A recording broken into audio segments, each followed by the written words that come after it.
chocolate cake has a moisture problem.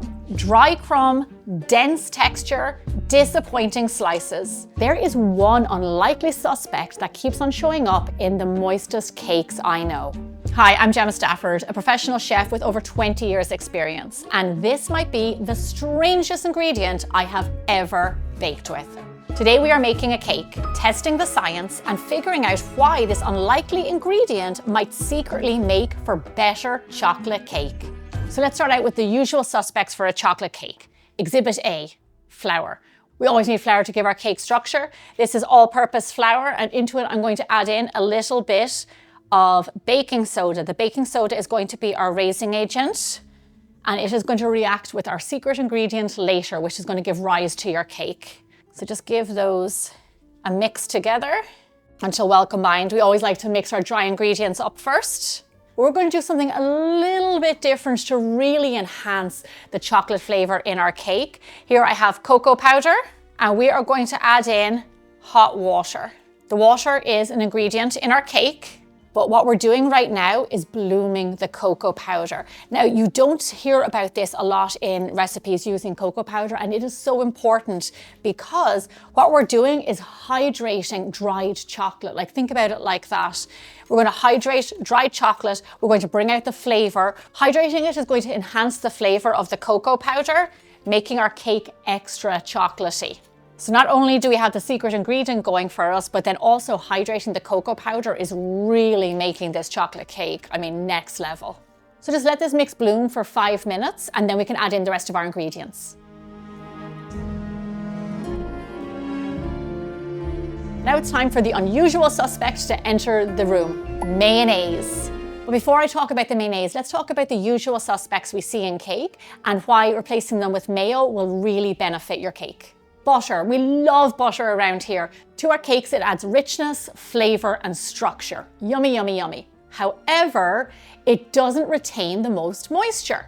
And that's where mayo comes in. Mayonnaise is mostly oil. And if you've ever made a cake with oil before, it stays moister for longer, keeping it fresher for longer. And it also yields you a really soft, tender crumb. I love to make cakes with oil, so this is just a big benefit for using mayo. So for those reasons, mayonnaise substituting the fat in your cake works really, really well, and it's cheaper than butter.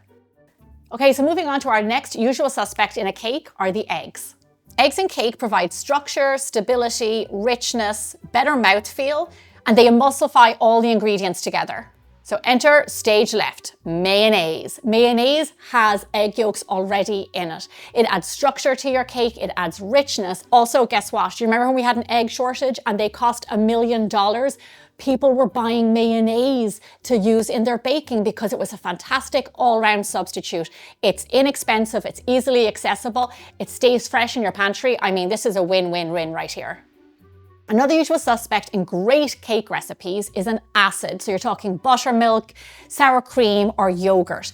These are fantastic ingredients in cakes because what happens is the acid tenderizes the flour, making a really soft cake. Also, acid enhances the flavor of chocolate. So it's doing double duty to give you a fantastic cake. Also, using acid in cake helps to support the raising agent, which is baking soda, yielding you a lovely, big, thick, fluffy cake. But guess what? I don't always have sour cream at home, and dairy is expensive. Do you know what's not as expensive? Mayonnaise. I always have it in my fridge. It is way more of a cheaper option, and there's enough acid in mayonnaise because it's made with either vinegar or with lemon juice to tenderize your cake appropriately. Also, the little bit of acid in the mayonnaise helps to deepen the chocolate flavor.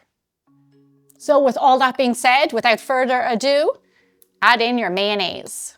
So like I mentioned, because the mayonnaise is replacing eggs, butter, and acid, we only have to add in our sugar, some flavor, which is vanilla, and salt to our cake batter, and give those ingredients a whisk together. Because mayonnaise is lumpy, I like to whisk the wet all together by themselves before adding in the flour. So it's nice and smooth and we're not over mixing a cake batter. Okay, that's nice and smooth. Now just add in your flour mix and then just gently combine that until there's no more streaks of flour. With any cake, be very careful not to over mix once the flour goes in, as it can toughen the structure. So while I'm mixing, let's really break down the mystery of why this works.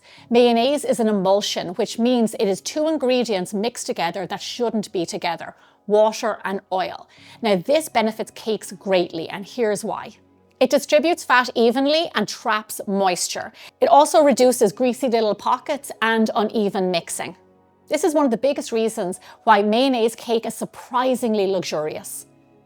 Once your batter is mixed, divide it evenly between 2 baking pans that are buttered and lined. You can already tell this is going to be an amazing cake by looking at this batter. So that's it. We've put in all the work we can to make this the most amazing cake. Now all we have to do is bake it off. Bake your cake layers at 350 degrees Fahrenheit, 180 degrees Celsius for around 35 to 40 minutes until they're nice and firm in the middle. The evidence has been presented. We've seen all the facts. Now we just have to wait for the final verdict. So these cakes smell amazing. So I'm very optimistic about this. We can't tell the crumb just yet, but as you can see from the top, they have risen really nicely. I'm delighted with how these look. If I touch them in the middle, they're firm under my finger. Beautiful. This recipe has all the ingredients for an amazing cake. So really now, it's just the proof is in the pudding. So before we serve our cake, we have to decorate it. I'm using my best ever buttercream frosting recipe. This is a really fantastic foolproof recipe. As you know, I've always said I'm not the best cake decorator, but I just like to dollop it on, move quickly, put on the other layer, put a big dollop of frosting on the top, and then bring it down the sides. I don't spend too much time. I don't think about it too hard. This is my style of decorating. And for some reason, it always seems to work. Here's the beauty of this. Whether you're a good cake decorator or not, it's going to taste amazing. So don't forget that. I'm going to add a few little sprinkles for embellishment. And there it is in all its glory, chocolate mayonnaise cake. So if you still need more convincing, here is the proof. This is a really highly rated recipe on the internet for a really great chocolate cake. This is my mayonnaise cake. The same volume, roughly the same ingredients, but my cake replaces the egg, the acid, and the fat with mayonnaise. And the proof, it speaks for itself. Just by looking at these cakes alone, mine has risen significantly higher, which is the sign of a lighter crumb on the inside. So I'm really thrilled with how this cake looks. It's lovely and tall, it's rustically decorated, but the proof to support our case is really on the inside. That's what we're going for. Okay, we're all here for one reason, the verdict, and it is in. Just look at that. Tender crumb, moist cake, and very soft. Using mayonnaise contributed to all these wonderful factors. But here's the thing, why did the subject in question work? It added extra oil from moisture, it had eggs in it to create structure, and it had additional acid in it for balancing flavor, enhancing chocolate, and making your cake tender. Okay, the verdict is in, and mayonnaise has been exonerated with time off for good behavior because we love you so much. This is such a fantastic ingredient to bake with. This is the first time I've ever done that, and I have to say the results speak for themselves. I don't think I've ever had such a moist, soft, tender chocolate cake. So that's it, case closed. I hope you enjoyed watching this baking mystery video, and if you'd like to see more like it, let me know in the comments below. Thanks so much for watching, and I'll see you back here again next week.